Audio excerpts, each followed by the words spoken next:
नमस्कार दोस्तों, हमारे चैनल को सब्सक्राइब करें और साथ ही बेल आइकन को भी दबाएं ताकि हमारी नई नई वीडियो की नोटिफिकेशन आपके पास पहुंच सके।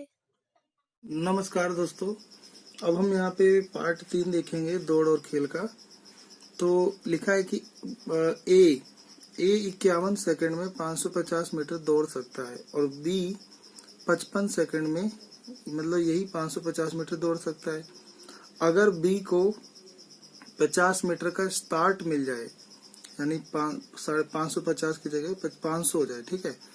तो अगर बी को 50 मीटर का स्टार्ट मिल जाए तो वह कितने सेकंड से जीतेगा, ठीक है। तो हम यहाँ पे क्या कर पाते हैं प्रश्न में कि बी 550 मीटर दौड़ता है तो कितना समय में दौड़ता है, तो दौड़ता है बराबर 55 सेकंड में, ठीक है। तो बी जो है अगर उसे 50 मीटर का स्टार्ट मिल जाए तो यानी जो बी है अगर उसे 50 मीटर का स्टार्ट मिल गया तो 50 कम हो जाएगा, तो यानी जो बी है वो 500 मीटर दौड़े। तो अगर वो बी अगर 500 मीटर दौड़े तो कितना समय लगेगा, तो जब ना वो 550 मीटर दौड़ता है तो यानी 55 सेकंड लगते हैं, ठीक है। तो अगर मैं पता करना चाहता हूँ कि बी 1 मीटर दौड़ता है तो कितना होगा समय, तो 55/550 यानी इतना सेकंड। अब मुझे पता करना है कि बी अगर 500 मीटर दौड़े तो कितना समय लगेगा, तो 55/550 और गुना 500, तो ये कट जाएगा, तो यानी 50 सेकंड। तो पहले ए कितना, तो 51 सेकंड में दौड़ रहा था और बी कितना, तो यानी 50 सेकंड में दौड़ रहा है। तो हम देख रहे हैं कि 1 सेकंड का अंतर आ रहा है, तो बी जो है वो ए को 51 घटा 50 यानी 1 सेकंड से हरा देगा या जीतेगा, ठीक है। हरा देगा या जीतेगा, ठीक है। प्रश्न समझते हैं दोबारा। ए 51 सेकंड में 550 मीटर दौड़ सकता है और बी 55 सेकंड में यानी यही 550 दौड़ सकता है। तो अगर बी को 50 मीटर का स्टार्ट मिल जाए तो वह कितने सेकंड में जीतेगा, ए से जीतेगा। तो 550 मीटर जब बी दौड़ रहा था तो उसे 55 सेकंड लगे। अब हम हिसाब लगाएंगे कि अगर वो 1 मीटर दौड़े तो इतना समय लगेगा, ये बटे में आ जाएगा। तो अब उसे कितने 50 मीटर का स्टार्ट मिले, यानी अब उसे 50 मीटर का स्टार्ट मिले तो उसे 500 मीटर दौड़ना है। तो बी जब 500 मीटर दौड़ेगा तो उसे इतना समय लगेगा यानी 50 सेकंड। तो ए को लगता था 51 सेकंड, बी को लगेगा 50 सेकंड, तो यानी 1 सेकंड से जो बी है वो जीत जाएगा यदि उसे स्टार्ट मिले तो, ठीक है।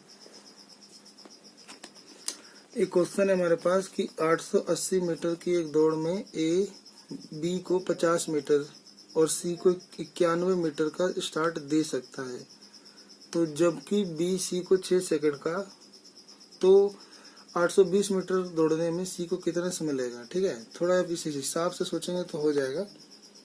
तो जब ए जो है वो 880 मीटर दौड़ता है तो बी 50 मीटर कम यानी 830 दौड़ता है, ठीक है। और जो सी होता है वो 91 कम, तो इसमें 91 कम कर दोगे तो ये हो जाएगा 779, तो यानी इतने मीटर दौड़ता है, ठीक है। तो यानी जो सी है तो बी से कितना कम दौड़ता है, तो जो सी है तो वो मतलब जो बी है ऐसे कह दो बी सी को स्टार्ट देगा, तो कितना स्टार्ट देगा, तो यानी 800 में से 779 कम कर देंगे, ठीक है। 830 में से तो ये कम कर दो 41 मीटर। तो यानी हम कह सकते हैं कि जो सी जो है सी तो 41 मीटर दौड़ने में, यहाँ पर्सन पढ़ो तो 6 सेकंड, तो बी सी को 6 सेकंड का स्टार्ट दे, तो यानी बी सी को जब 41 मीटर का स्टार्ट दे रहा है तो सी 41 मीटर में दौड़ता है, तो दौड़ने में 6 सेकंड लेता है यानी, ठीक है, क्योंकि 6 सेकंड सी के लिए ही है। तो यानी सी 41 मीटर दौड़ता है 6 सेकंड में, दौड़ने में 6 सेकंड लेगा, ठीक है। तो जो सी है वो 41 मीटर दौड़ेगा 6 सेकंड में। तो प्रश्न में था कि 820 मीटर दौड़ने में उसे कितना समय लगेगा, तो जब सी 41 मीटर इतना समय लेता है तो 1 मीटर पता करना है कि 1 मीटर दौड़ने में कितना समय लेगा, तो 6/41 मीटर। और अब पता करना है कि 820 मीटर दौड़ने में कितना समय लेगा, तो 6/41 गुना 820 41 से काट देंगे 20 आ जाएगा, 20 और 20 को 60 से गुना कर देंगे तो 120 मिनट, सॉरी सेकंड, तो 120 सेकंड मतलब 2 मिनट, तो आंसर हो जाएगा 2 मिनट लेगा। ठीक है। 100 अंकों के एक खेल में 100 अंकों के एक खेल में ए बी को 30 अंक और सी को 37 अंक का स्टार्ट दे सकता है, तो बी सी को कितने अंक दे सकता है। ठीक है, ये हमारे पास एक क्वेश्चन आया, तो हम ये लिख देंगे ए बी और सी।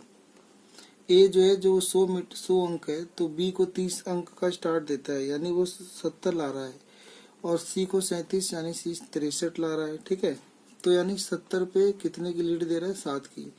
तो लिख देंगे ना कि 70 अंकों में बी सी को 7 अंक दे सकता है। ठीक है, तो अगर एक अंक हो तो एक अंक में बी सी को कितने अंक दे सकता है, तो 60/70 अंक दे सकता है। अब हम पता करेंगे कि 100 अंक हो तो बी सी को कितने अंक दे सकता है, तो 7/70 गुना में 100, इसे हम काट देंगे तो आ जाएगा 10, तो यानी 10 अंक दे सकता है। तो आंसर हो जाएगा थर्ड ऑप्शन 10 अंक। ए बी को 30 अंक और सी को 44 अंक तथा बी सी को 20 अंक का स्टार्ट दे सकता है, तो खेल कितने अंकों का है। ठीक है, तो ए बी को 30 अंक और सी को 44 अंक दे सकता है तथा बी सी को 20 अंक का स्टार्ट दे सकता है, तो खेल कितने अंकों का है। तो ऐसे क्वेश्चन में मान लेते हैं कि जो खेल है वो x अंक का है। ठीक है, तो a अनुपात b अनुपात c, तो जब x अंक का खेल है तो a b को 30 अंक का स्टार्ट देता है, तो यानी हम x - 30 कर देंगे, और c को 44 दे सकता है तो x - 44 कर देंगे। ठीक है, तो अब हमें क्या बोला था कि b c को 30 अंक का स्टार्ट दे सकता है, तो b c को 30 अंक का स्टार्ट दे सकता है, तो यहाँ पे लिख देंगे कि x - 30। ठीक है, तो अंकों के खेल में बी सी को कितना स्टार्ट दे सकता है, तो इसे हम घटा देंगे। ठीक है, तो x - 30 में से घटा देंगे तो x - 44 घटा देंगे, तो घटाने पर जाएगा 14 अंक, तो यानी 14 अंक दे सकता है या देता है। ठीक है, तो इतने अंकों का खेल है तो बी सी को इतने अंक दे सकता है। ठीक है, तो अगर अब पता करना चाहें कि एक अंक का खेल है, तो एक अंक के खेल में बी सी को कितने अंक दे सकता है, तो 14/x - 30 हो जाएगा, ये बटे में आ जाएगा। ठीक है, तो अब कितने अंक का खेल है, x अंक का, कुल x माना था, तो x अंक का खेल है, तो बी सी को कितने अंक का स्टार्ट दे सकता है, तो 14/x - 30, और यहाँ गुना हो जाएगा x, तो ये हो जाएगा 14x बटे में x - 30, और ये कितने अंक का स्टार्ट है, तो ये 20 अंक का स्टार्ट है, इसको 20 ले लेंगे। अब इसको तिरछा गुना कर देंगे, 14x बराबर, ये इधर गुना हो जाएगा तो 20x और घटा 600, अब ये इधर घट जाएगा तो घटा 6x बराबर 600 माइनस का, ये कट जाएगा तो x बराबर 100, तो ये खेल कितने अंक का है, 100 अंक का है, चौथा ऑप्शन हो जाएगा। ठीक है, दोबारा समझे, मान लेंगे खेल x अंक का है, तो जब x अंक का खेल है तो b को 30 अंक का स्टार्ट देता है, तो b चलेगा x - 30, और c को 44 का देता है तो x - 44, तो जब x - 30 अंक का खेल है तो b c को इतना 14 अंक का स्टार्ट देगा, इसे घटा देंगे, तो जब एक अंक का खेल है तो ये बटे में आ जाएगा, तो एक अंक का खेल पता चलेगा, एक अंक के खेल में इतने का स्टार्ट दे सकता है, तो जब कुल x अंक का खेल है तो इसमें x गुना हो जाएगा, तो इतने अंक का स्टार्ट दे सकता है, और इतना अंक का स्टार्ट 20 अंक के बराबर है, इसको बराबर लेकर सोल्व कर देंगे, आंसर आ जाएगा। ठीक है, अब लिखा है कि 1000 मीटर की दौड़ में ए बी को 100 मीटर से पराजित किया, तो ए बी को 100 मीटर से पराजित किया, बी इस दौड़ पूरे दौड़ को इतने मिनट में पूरा किया, तो इस दौड़ में ए की गति यानी चाल ज्ञात करो। पहले हम यहाँ पे पढ़ेंगे प्रश्न, तो सही से पता चलेगा कि हम बी की चाल तो पता कर ही सकते हैं, तो पहले हम ना बी की गति पता कर लेंगे, तो वो होता है दूरी बटे, ठीक है ना, तो दूरी बटे समय होता है, तो दूरी यानी 1000 मीटर और समय यानी 1.5 मिनट, इसे 1.5 मिनट कहते हैं, यानी 90 सेकंड।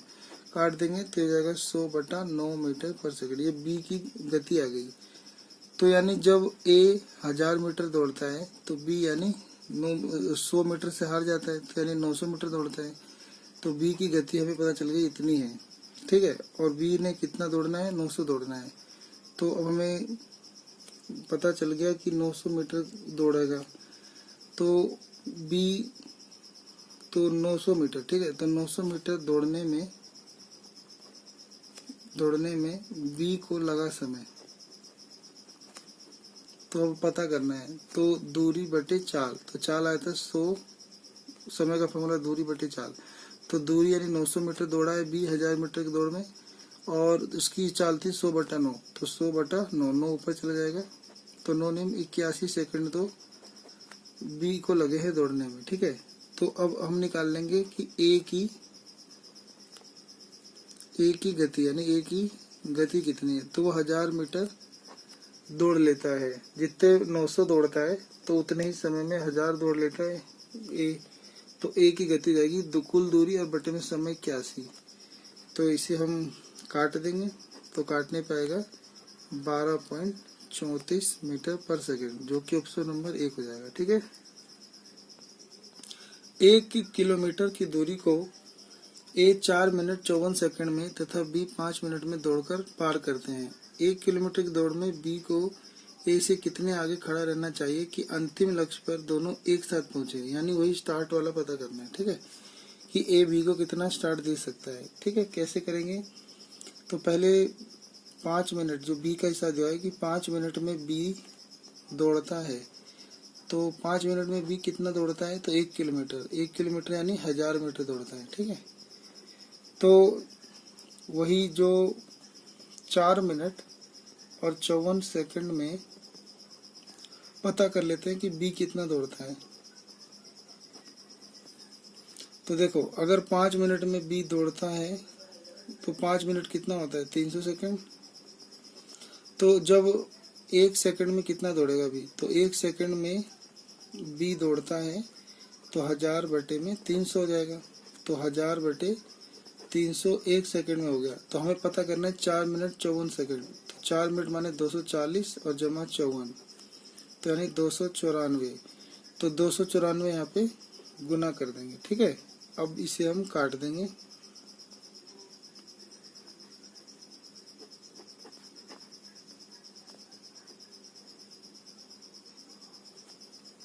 तो ये हो जाएगा 980 मीटर, ठीक है। तो यानी जो बी दौड़ता है इतने में इतना दौड़ता है। तो 1000 मीटर की रेस है और बी दौड़ता है कितना, 980। तो यानी ए बी को कितना स्टार्ट दे सकता है, ताकि जो मैच है वो दोनों एक ही समय पे खत्म करें। और या फिर हम ऐसे कह सकते हैं कि बी को ए से कितने आगे खड़ा रहना चाहिए कि अंतिम लक्ष्य पे दोनों एक साथ पहुंचे। तो इसके लिए हम घटा देंगे ना इसे, तो 20 आ जाएगा आंसर, ठीक है। तो जो वो दूरी है तो वो हो जाएगा 1000 माइनस 980 यानी 20 मीटर। तो 20 मीटर की दूरी है जहाँ पे बी अगर खड़ा हो जाए तो दोनों एक साथ स्टार्टिंग पॉइंट पे पहुंच जाएंगे, ठीक है। ये क्वेश्चन है 100 मीटर की दूरी ए तय करता है 27 सेकंड में और बी 30 सेकंड में। तो बी को ए कितने अंतर से पराजित करेगा। तो ये क्वेश्चन मैं आप पे छोड़ता हूँ, आप खुद करें। इसका आंसर आ जाएगा बी यानी 10 मीटर, ठीक है। अगला देखते हैं। एक तेज गेंदबाज ने क्रिकेट के मैच में 30 रन देकर 8 विकेट लिए। उससे उसका औसत 0.5 कम हो गया। उसकी गेंदबाजी अब तक 100 विकेट ले चुकी है, तो उसका नया औसत ज्ञात करें, ठीक है।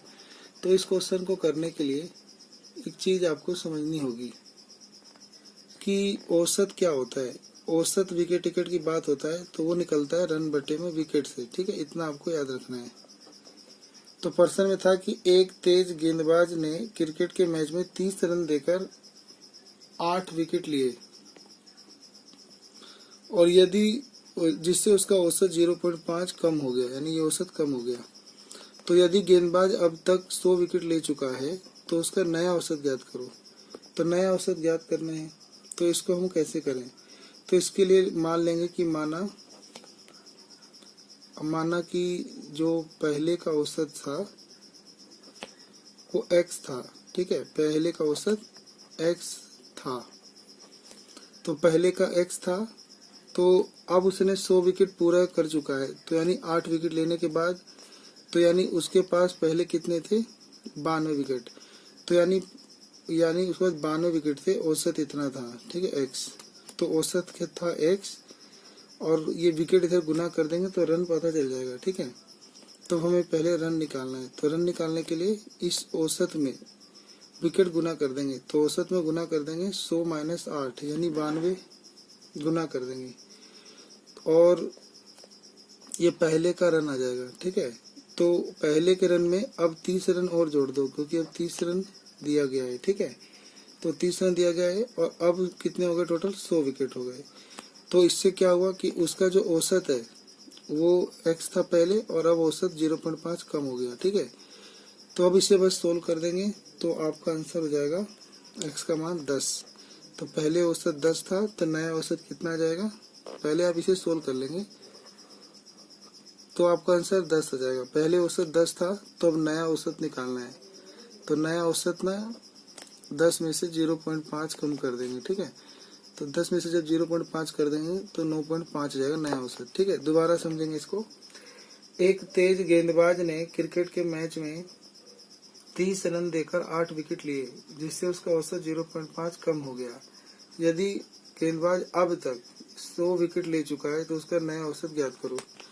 तो हम पुराना औसत x मान लेंगे, रन हमें पता करना है, और विकेट उसने पहले कितने लिए थे? 100 माइनस 8 यानी 92 विकेट लिए थे। 92 इधर गुना हो जाएगा, तो पहले के रन हो जाएंगे 92x। तो अब उसने कितने? 30 रन और ले लिए हैं, तो यानी अब टोटल रन हो जाएंगे नया इतना, और इतना जो नया रन है वो 100 विकेट लेने से हुआ है। तो इससे क्या हो गया कि उसका औसत जो पहले x था वो कम हो गया। तो बस इसको आप सोल्व कर देंगे, बटे में ऐसे को सोल्व कर देंगे तो आपका आंसर आ जाएगा, ठीक है।